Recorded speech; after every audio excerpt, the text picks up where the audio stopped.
एक राज्य के राजा की यह आदत थी कि वह अक्सर भेष बदलकर अपने राज्य में घूमा करता था, ताकि वह अपने प्रजा की असली जरूरतों के बारे में जान सके और राज्य में चल रहे गलत कामों व सुरक्षा की स्थिति की जानकारी हासिल कर सके। ऐसे ही एक दिन अपने मंत्री के साथ भेष बदलकर घूमते हुए राजा अपने राज्य के अंतिम छोर तक पहुंच जाता है। वहां पहुंचकर राजा एक बहुत ही चौंका देने वाली घटना देखता है। वह देखता है कि एक इंसान सड़क के बीचों बीच लेटा हुआ है, लेकिन कोई भी उसकी मदद नहीं कर रहा।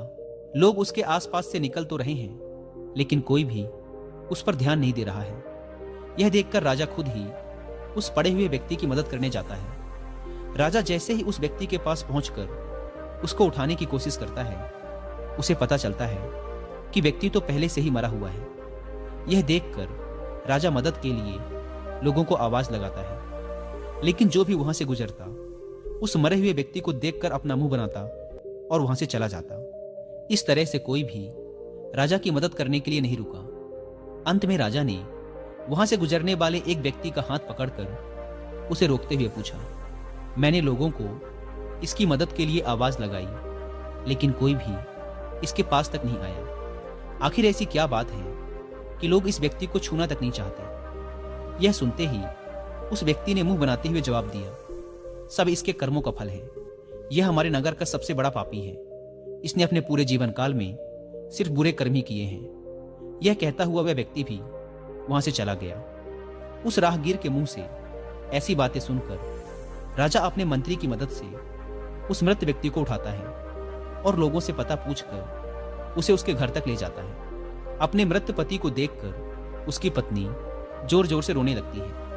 तभी थोड़ी देर बाद राजा उसकी पत्नी से लोगों का उसके पति के प्रति जो व्यवहार था उसके बारे में बताता है, जो उसने सड़क पर देखा था।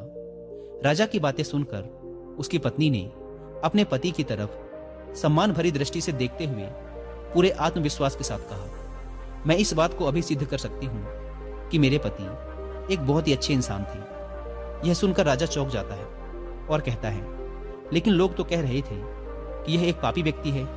यहां तक कि लोग इससे इतनी नफरत करते थे कि वो इसके मृत शरीर को छूने तक को भी तैयार नहीं है। यह सुन उसकी पत्नी ने राजा से कहा, आप सही कह रहे हैं और मुझे भी लोगों से यही उम्मीद है, क्योंकि लोगों ने तो हमेशा ही मेरे पति को गलत जगहों पर जाते हुए देखा है। लेकिन सच्चाई तो ये है कि मेरे पति हर रोज शराब की दुकान पर जाते और वहां से शराब की कुछ बोतलें खरीद लाते और फिर उसके बाद रात में मेरे पति उन स्त्रियों के पास जाते जो देह व्यापार करके अपना जीवन यापन करती हैं, गलत कर्म करने से रोक सके।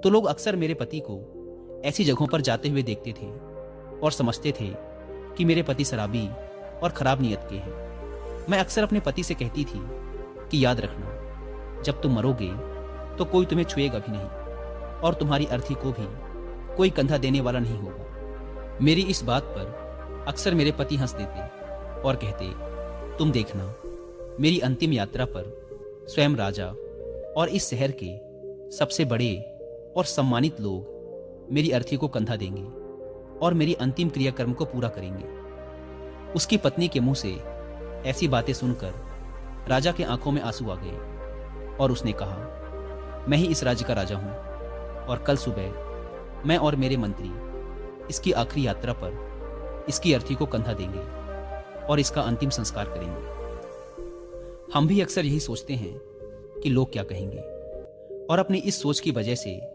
हम कभी भी वो नहीं कर पाते जो हम करना चाहते हैं, जिसे करने से सच में हमें खुशी मिलती है। तो इस कहानी से हमें यही सीख मिलती है कि लोग क्या कहेंगे, इस बात की परवाह किए बिना हमें वो करना चाहिए जो करना सही है, जिसे करने से हम सच में खुश रह सकते हैं। क्योंकि जब हमारे अच्छे कर्मों को कोई नहीं देख रहा होता है तो सिर्फ भगवान देख रहा होता है।